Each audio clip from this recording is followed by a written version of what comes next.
A corny show with dry humor? Sign me up.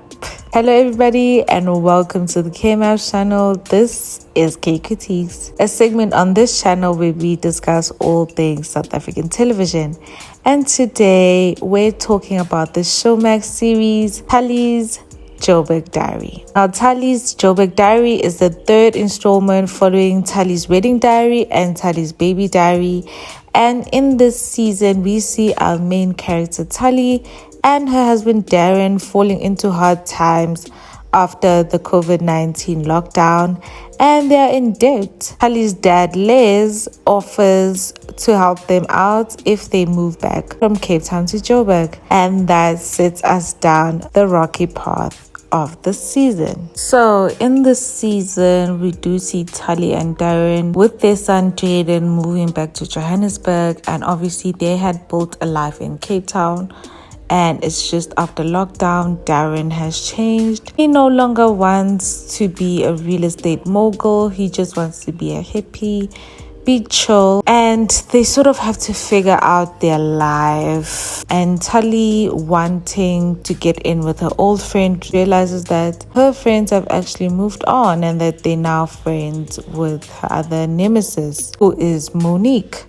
Monique is now beautiful and rich and popular, not like how she was back when they were in high school. Monique runs the school where Tali wants her son Jaden to go, which is Little Angels, because she has so much pull. Basically, this was Mean Girls except with grown women instead of high school children, where they're fighting for this position of class mom, which is the coveted position. And really and honestly, they did so many petty things. But for me, Tali sending those vag pics, the mom's WhatsApp group was lower than low.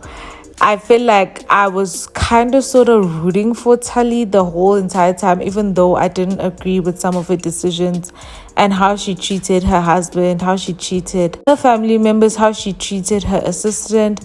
But that was lower than low. Her sending a vagina pic on Monique's phone and then everybody being mortified and body shaming and next to Monique went a little bit too far for me. Another thing that made me not want to root for Tali was the lies episode. Let me tell you guys something. I understand wanting to be liked. I understand moving into a space where you're unfamiliar with certain things and you're trying to fit in, especially when you have a child.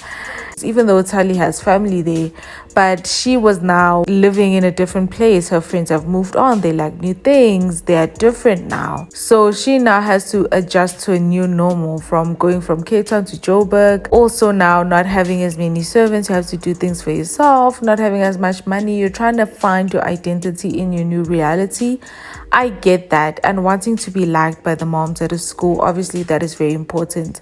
You want your child to be able to have as many opportunities as possible and to have friends. And sometimes something that does hinder that is the parents. Obviously, if the parents don't like you, they're not going to let your child hang around their child. But that lies episode, that was so selfish of Tali. Tali is that type of person who she'll be self-centered and selfish and self-serving that she doesn't realize that she's hurting other people. Your son has lies, and as much as I understood she wanted to have a big birthday for her son, why invite people over knowing that your child has lies? And why not tell people that your child has lies? And why infect everybody, friends, family, colleagues with lies when you could have prevented it just so that your child can have a birthday party? Like that is ridiculous to me. And it's those little things, like her wanting to be the editor of the newsletter and her wanting to be class mom, doing those little tiny things, that was understandable. But her sending that vagina picture and her inviting people over to her house when her whole family has lies, bottom of the barrel, that was despicable.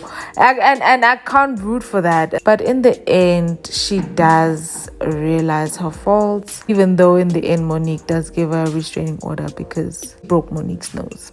She does try to apologize, but obviously Monique has been bullied by Tali their whole teenage lives. And now, even as an adult, Tali is busy bullying her. You can't just accept that. And I understood Monique. You don't have to forgive somebody. Just because somebody apologizes doesn't mean that you have to forgive them. Some people just need to face the consequences of their actions. This thing of if somebody says, I'm sorry, you have to forgive them. You can hear their apology and understand it, but you don't necessarily have to accept them back into your space or even forgive them if you don't want to. You can forgive them, but keep them at a distance.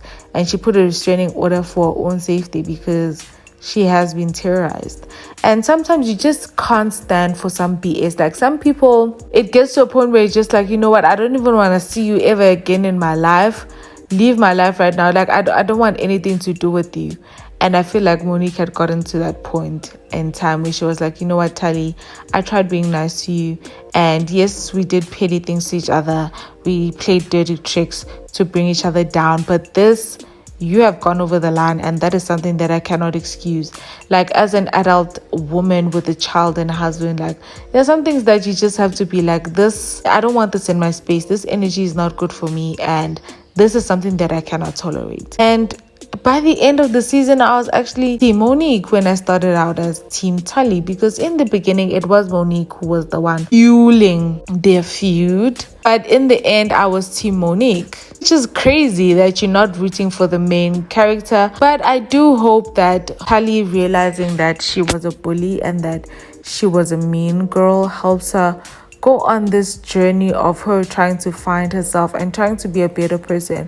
Because even the way that she talks to her husband Darren, to me it's like cringe a bit. But I hope that in the following season they're able to do better. On the other hand, we have Rael and Darren. Rael now being the person who's trying to bring their company back to life after COVID. Darren has now decided that he's going to be a hippie. COVID has changed him, made him realize what's more important than life. It's not just chasing money and being in your 9 to 5, but actually spending time with family and taking care of yourself. And I feel like that is something that all of us did kind of learn in COVID.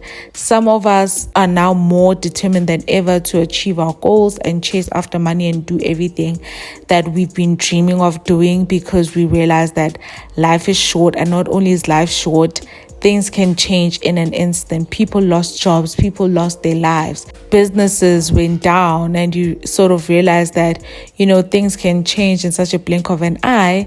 And you realize, and for what? You've been chasing this 9 to 5 sometimes. I get both sides of it, where Rael is trying to come alive again, because COVID did make everything just stand still and be stagnant. But at the same time, I understand where Darren was coming from, where it's like, I've been chasing the money, becoming this mogul, selling properties and doing everything. But I never realized what was really important in life, which was family, my wife, my child, my friends, and just taking care of myself and being holistic. So I understand both of them. He does try multiple business ventures, coffee shop, takeaway property. Rael is a funny character to me. He's that corny, comedic relief type of character. I did enjoy his scenes so much, seeing him go on this adventure of trying to do this alone, because I feel like he also did have that codependence with Darren, where he felt like, I can't do this with Darren, trying to get Darren out of his slump and trying to get Gold Prop going again, you know, from having a partner, a business partner, to trying to do something on your own must have been difficult, where you just like, I don't think I can do this on my own, because this person was the backbone of the company and I was just this douche. But now you have to be the one to step up and be like, I need to do this on my own and I need to keep going. Because as much as, you know how people change, even in friendships, like I feel like at a certain point in time when you're with a person, whether it be a relationship, whether it be a friendship, whether it be a partnership, a business partnership, in the beginning you may want certain things. You may have a certain goal, and a friendship or whatever partnership might be serving a particular purpose. But as you grow and evolve as people, you start going in different directions. Like the Kanye I was 5 years ago has different needs and different feelings and different interactions. Like the person that I am today is not the same person that I was. So I feel like now he has to deal with the fact that he hasn't evolved at the same rate as Darren, which is okay. Like he can evolve at his own pace, at his own time, grow at his own pace, at his own time. Maybe he's still comfortable where he is in life right now and he doesn't see a need for change, but Darren did. So now they have to figure out a new dynamic of their relationship, figure out a way to work together and trying to meet somebody where they're at instead of trying to meet Darren where he was at, he was trying to revert Darren into the person that he was before. As much as it was done in a comedic way, I felt like it's something that I resonated with, where you're like, okay, what now? This person, you're not the same person that you were 3 years ago during COVID. Now what do we do? How do we now interact? How do I now meet you at where you are? And I just felt like it was a beautiful way to illustrate that in friendships, things like that do happen, you know. And him also going on that journey of self-discovery where he realized I am competent on my own and I can do this on my own. And as much as I want to do this with Darren, but if Darren is not interested and this is still my goal, I have to pursue it and not do it for other people, but do it for myself. And it was done in a funny way, but I think we can all just get a life lesson from that. Now, my favorite character of the season has to be Taryn.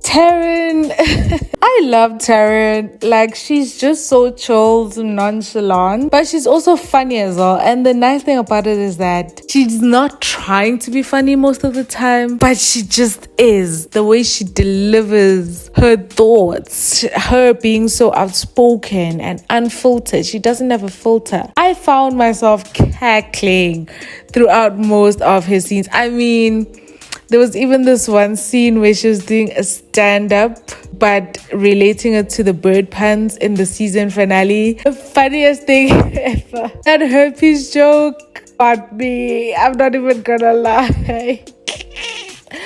Not even gonna lie, I really enjoyed Taryn. I hope to see more of her in season 4, the 4th installment. But with Darren and Tali moving back to Cape Town, we're probably gonna get new characters as well. But I really do hope that we do see Taryn because she cracked me up.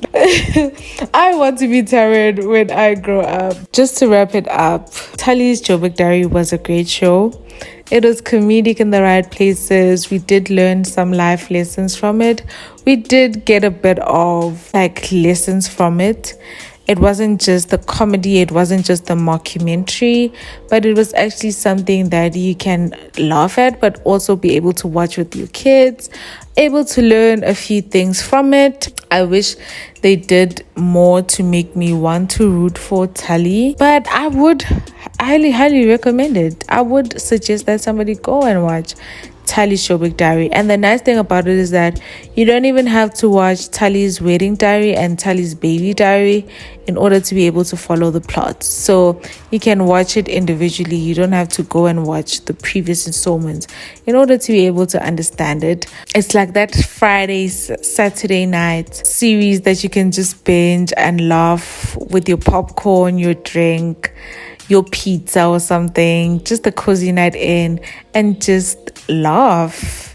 And yeah, guys, that was Tali'S Joburg Diary. Please do like, comment, subscribe, turn on the notification bell for more Kay Kritiques episodes, and I will see you guys in the next one.